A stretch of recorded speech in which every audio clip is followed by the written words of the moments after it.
Welcome back to another episode of Harmonious at Lunch, the show that fuels your business success. I'm Brandon Gano, your host and guide through the world of harmonious business growth. Today, we're unlocking powerful strategies with industry experts to help your business thrive. If you're a business owner, entrepreneur, or executive, you are in the right place. Join me and our incredible guests today on the journey to clarity, growth, and success. It is time to revolutionize your approach to business. Let's dive in with another episode of Harmonious at Lunch. Welcome back in. We got another special guest today, Elona Lopari. I'm super excited for this episode. Elona, I was on her podcast a couple of weeks ago, and now I have the chance to interview her here on Harmonious at Lunch. So before we get any further, Elona, welcome in, and thank you for being here. Thank you so much for having me here. It's fun to be back here. Yeah, so we were chatting before I started recording here, and I had not done my homework on Elona. Full disclosure, before I was on her show, and I was just reading up on you now, and you are a wildly accomplished entrepreneur. But what struck me most about you was when I was asking you about these different things, you said a very important phrase that means a lot to me, and I know will mean a lot to the audience, and that is, it only matters what impact you have, not the accolades that you've achieved. So first of all, kudos to you for saying that, because so many people get that backwards. And I'm excited to dive in and learn what you have to teach us and the audience today about building a legacy company. So let's start right there. Can you define for me in your own terms, what do you mean when you say a legacy company? Yeah, I love that you mentioned the piece with the positioning, because I think that's also relevant to kind of building a legacy company. I think it's important when you're a heart-driven, purpose-driven entrepreneur and you're not an ego-driven entrepreneur that most closely relates to your profits. That's when you really get to create impact, and the values that you operate under, or the way that you lead your company, yourself, your teams, your communities, your clients, really derive from those values, and you embody that. So to me, just a simple definition, Brandon, a legacy company is a legacy that can live beyond you. It's an asset. It's something that's structured, that is self-sustaining, and is creating the impact that you desire, and is generating the profit that you desire on the ongoing, basis for the life cycle of the growth of the company. So that's kind of how I would define it very simply for somebody that, maybe, has heard a different definition around building a legacy company, or might even be scared around the bigger mission of how to grow a company that's well beyond yourself, or even maybe that could be compared to traditional corporations. Yeah, I think that's an important distinction too, because what we always talk about at What If is the commonly accepted business model that we get from the big corporations is broken and inefficient, especially for small businesses. So thank you for pointing that out. And I'm curious, I don't know if you have a number or a stat behind it. I've never actually looked into it, but do you know what percentage of small businesses are considered legacy companies? And that is where the owner is not directly involved in the producing of the product or service. Have you ever come across that stat? That's a good stat to look into, actually, but I believe that they're all grouped under small businesses, right? Because you could be a small business even with a large team, depending on your revenue and sales goals. So I think it's, within that category, but that would be a great, thing to look up as far as now globally, what is that number, right? Because we can look up those numbers for, smaller markets, or like an isolated market, let's say the United States or Canada or UK, right? But globally, what that number looks like, I'm also curious. But I would say that they all kind of chime into the small business arena. Small to medium business is really divided by the revenue generation that each company produces, and also the teams that they are composed of. Yeah, definitely a stat we'll have to look into. If I find it, I'll put it in the show notes, so go check it out.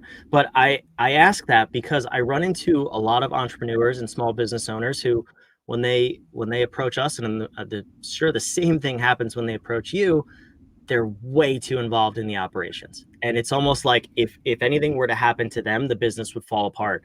Even if they were to go on a vacation for a week, which to me is a crime, that we're working so hard as small business owners and we can't unplug like that. So when people come to you, how do you kind of assess the situation of where they're at in their business and help them scale and start to build this legacy company. Yeah, I love that you mentioned the operations piece, Brandon, because it's almost like the marketing and the sales. Most entrepreneurs don't get into business for those, processes, I guess, that we learn and grow through as we build a healthy company, so to speak, right? That creates impact, but it's also profitable, because we all know, or maybe we don't know, that there's a major difference between the sales and the profit aspect, right? You could be making a lot of sales, but if your operations is not up to par, you could be also putting a lot of money into investments and also the expenses that it takes to run a company. And it's just like a baby. The older, your company, the bigger the company becomes, the more impact you want to make, the more expenses, they rise with the company, right? And sometimes, unless we understand how to be conscious and understand how to do that, then we can go into and run into debt, right? I mean, at the end of the day, that's kind of what it is. It's a simple mathematical equation. If you're not bringing in more than you're spending, then obviously you're in a minus and the negative, and that could hurt and can really hurt the business from surviving. When a lot of my clients come to me, obviously it's always the market always knows the biggest pain points, right? Okay, I'm not having a consistent cash flow with the ways that I've been able to market. And, I get a client here, a client there. They don't have the systems in place to be able to have predictable cash flow coming in at all times. So that's usually one, I guess, gap in their operations, where I look at where they are, and then, I help them bridge those gaps with the right systems to be able to connect their marketing, their sales, their systems. This is also the biggest gap that I've seen in the market, that people go to different places to gather all these things. And it's confusing, because it's almost like, you have to buy all these different things for the business, but you don't know exactly which one you need for your phase and stage of growth. And you don't even know how these connect together, because I always say, unless you as a founder understand how the big picture operations work in your company, then how do you know who to hire? How do you know where to invest? How do you know what system you need? You're going to make the wrong decision, and then suffer the consequences of that, while of course putting in so much time and money, which is such a scarce resource in small businesses, right? Because we're not big yet. When we get big, then we have built leverage and we can use that. But depending on where they are, usually because of the lack of consistent cash flow and sales, they are missing a lot of the foundational pieces that need to be instilled in the company.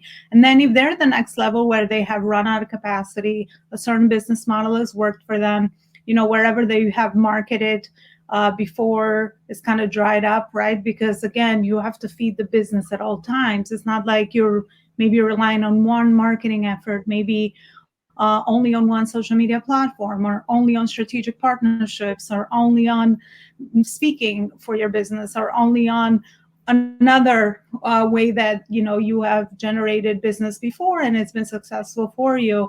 It's almost, you got to build in all the different pieces so that your business is always alive and scaling at the next level. So that's usually where I'm able to support. And I love that, because then I can add the most value, because they already have a lot of the different pieces instilled in the business.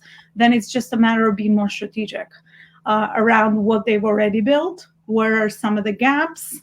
Where should we focus, and who should we bring in? And sometimes one small tweak during that process and scale of growth can bring in $1 million revenue, which is what I just did for my client that I was just working with. So just one tweak can bring in a whole, open up a whole area of revenue where the business has not seen it before, or they were not focused on that specific area before. Or sometimes it's improving the process and shortcutting a lot of time and energy that we're putting into processes that could be shortcutted for maximum results and for maximum efficiency and productivity.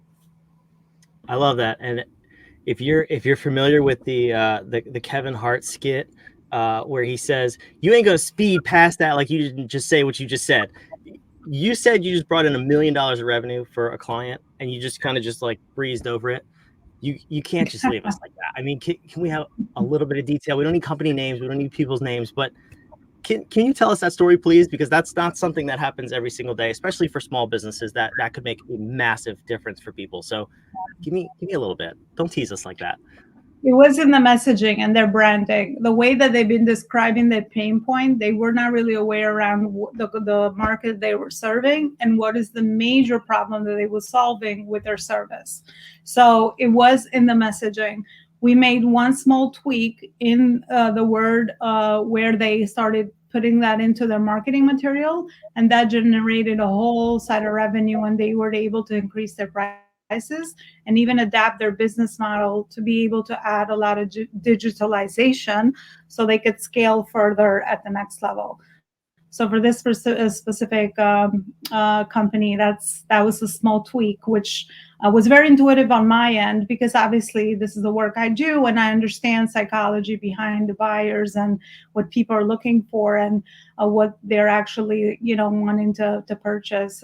So in this case, that was the tweak. That was so simple to see on my end and so simple to implement because they were already doing a lot of the different things that they were doing. So it's not about reinventing the wheel.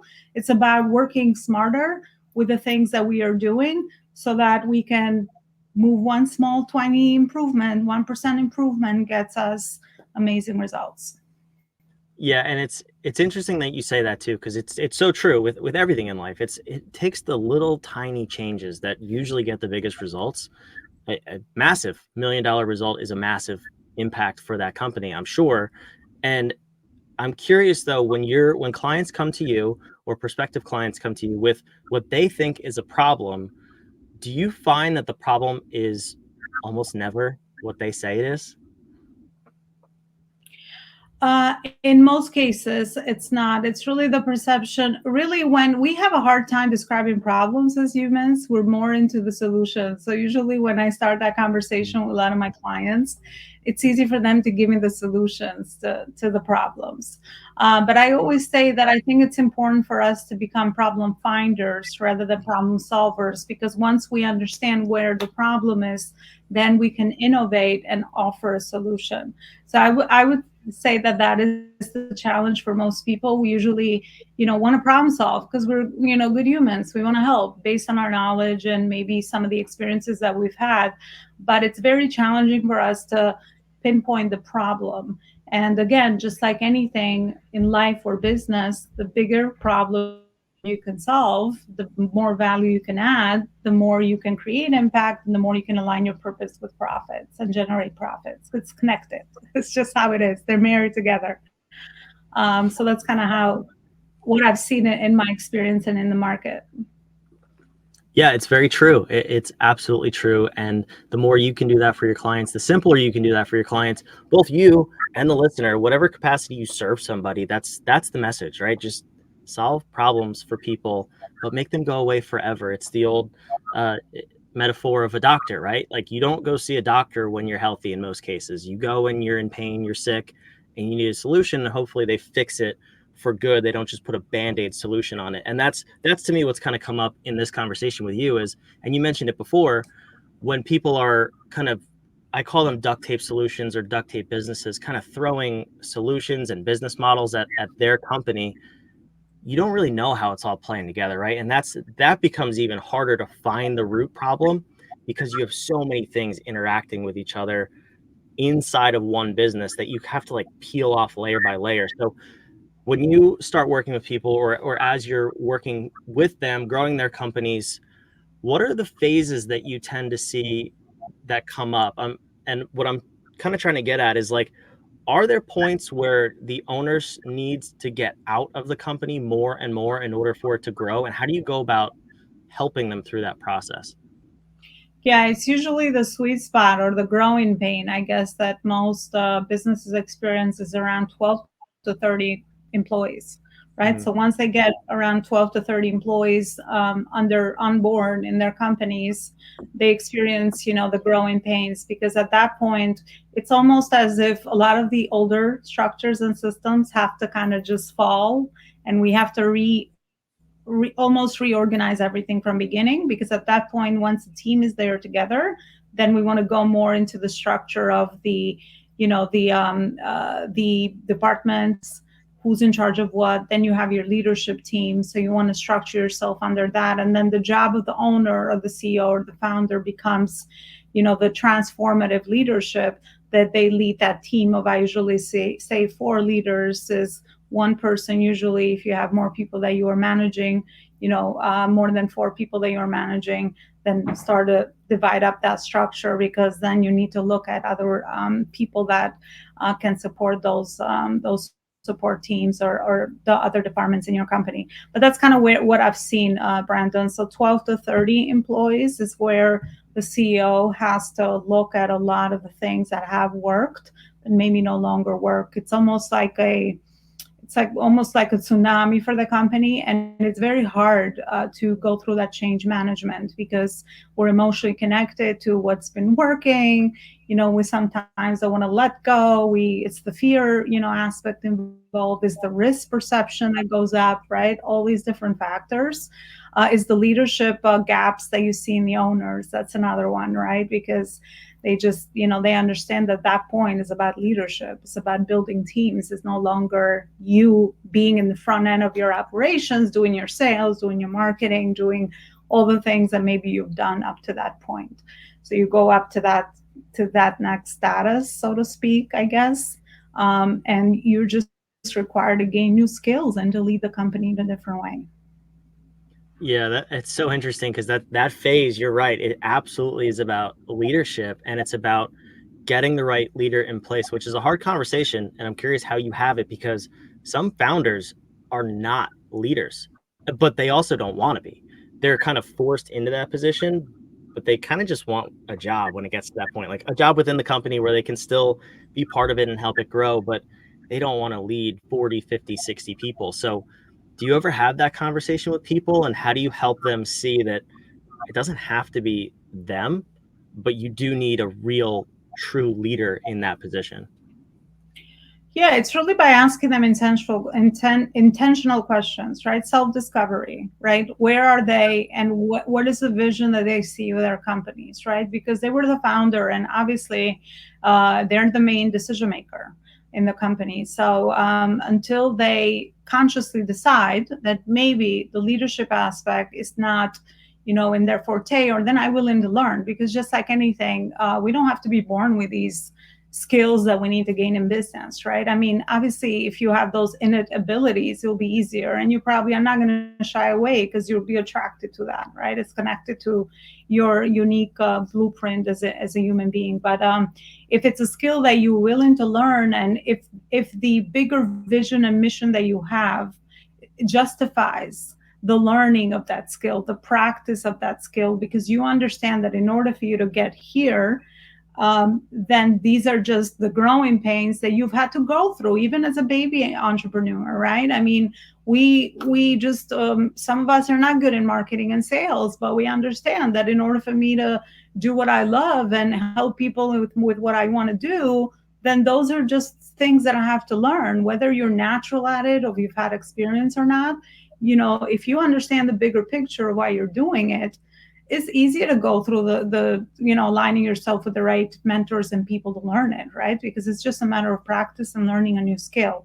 So I always hold the space to be able to help them connect the dots between the leadership skill that they might need to learn, or whether they're more fit for another role, and then hire someone for that amazing gift and ability that they might have or have experience with, and position themselves in something else, and ensure that whatever is it that they need to position themselves in aligns with what they want to do and where they see the future of their company in the next 5, 10, even 20 years. Usually, we will plan ahead for that long, because it's very important to have that long-term view of where you're trying to go, because building a business and building a brand, it's a job that takes decades, right?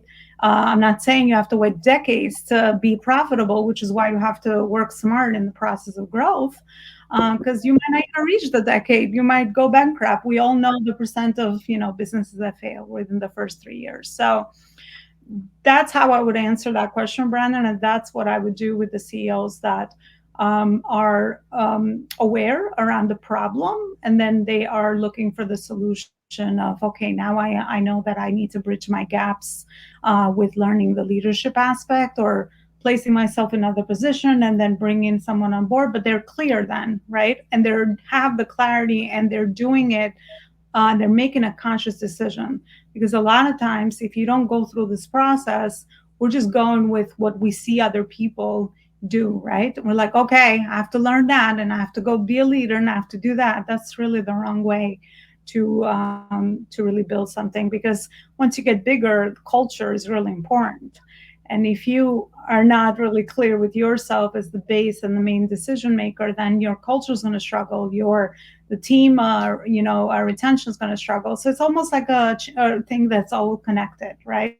It's like you break one little link, and then everything kind of like side effects or domino effects, that it affects all the other areas as well. You're speaking my language. That's what we talk about all the time. That's, as a matter of fact, what I talked about on your show. We'll put that in a link to that show in the description as well. But Elona, thank you for this conversation. It's so important. I like how you brought it full circle too. Even in that last answer, it's so important to plan for the future, the 5, 10, 15, 20 years, because you're building a legacy company, right? That's the whole goal of what you want to help people do. And you never wavered the whole episode. Everything you said had to do with impact and being mission driven and impact driven in your company. So I respect you so much for saying that, because so many people, as I said in the beginning, get sidetracked by looking at the money, chasing profits over impact, and you very clearly do not do that. And thank you for being who you are, because it's hard to show up like that in the marketplace today. So what I want to do is put your website on the screen here, and then I know you have a bunch of stuff there. If someone hears this episode, or if you're watching this episode and you're like, I want to build a legacy company, I want to take that next step, I want to see what that would look like for me, Elona, where should somebody go on your website? There it is on the screen, to take that next step. Yeah, thank you so much, Brandon, for this amazing conversation and holding the space to be able to kind of just share experiences and ideas around building a legacy company. I want to share one last example before I send people to my website and wrap up this interview. It's my past. I worked for a corporation for 13 years, and I don't want to name the name, but I could see what put profit first looked like. I left. I was the top talent. I no longer saw a future. And after me, a lot of people left, right? Because your culture turns toxic. And especially in today's environment, the needs of your workforce have changed. So if you want to be in your business in the long term and really build a legacy, something that's fulfilling you, first of all, because if you want to do something for the long term, you want to be happy with what you have built, right? It's not about, we all know that the material, fulfillment lasts about a week or a month, right? But if you're building something that is, makes your people happy, your values are healthy, and your culture is healthy, and you are happy doing it, being in that environment, the only way to do it is switch what we've seen traditionally, purpose and then profit. On my website, elonaloparicoaching.com, they'll find a free masterclass, a 60-minute masterclass, where I very simply connected all those dots for people, depending on where they are in their growth stage and phase of their business growth, between their branding, their marketing, their sales, their systems and team. And then at the end of the masterclass, they'll really have a clear idea and a heightened awareness and clarity. I say clarity is power, because once you know what are the right things that you need to focus on, then you can make the right decision, hire the right mentor, buy the next training, invest in whatever else. I think knowledge is really powerful. So they'll find that on the website, elonaloparicoaching.com. And since we're in a podcast experience here, I also bring an amazing expert just like you, Brandon, that I was very grateful to have, where I really put people's expertise together around not only the business area of growth, because I really believe that as humans, we need information, education around all the other areas of our lives, health, relationships, all these other aspects, which again add to that contribution and fulfillment for us as humans. And business is just that one vehicle that we have kind of unites us, and we're all purpose driven. So I would love to invite your audience to check out the podcast, which is right on the website. It's called the Life School Masterclass Show as well. That's awesome. Thank you so much for that. And joke's on you. You called me an expert. Haha. Just kidding. But it was a gift to have you on this show. And it was an absolute pleasure to be on your show too. So I'll put all of those links in the show notes, whether you're watching or you're listening. Thank you for joining us, for being a subscriber. Make sure you're subscribed wherever you're listening to Harmonious at Lunch so you never miss the daily bite-sized business advice you need to grow your business, where we bring on experts like Elona and we just have fun conversations like this. So thank you for joining us. We'll see you on the next Harmonious at Lunch.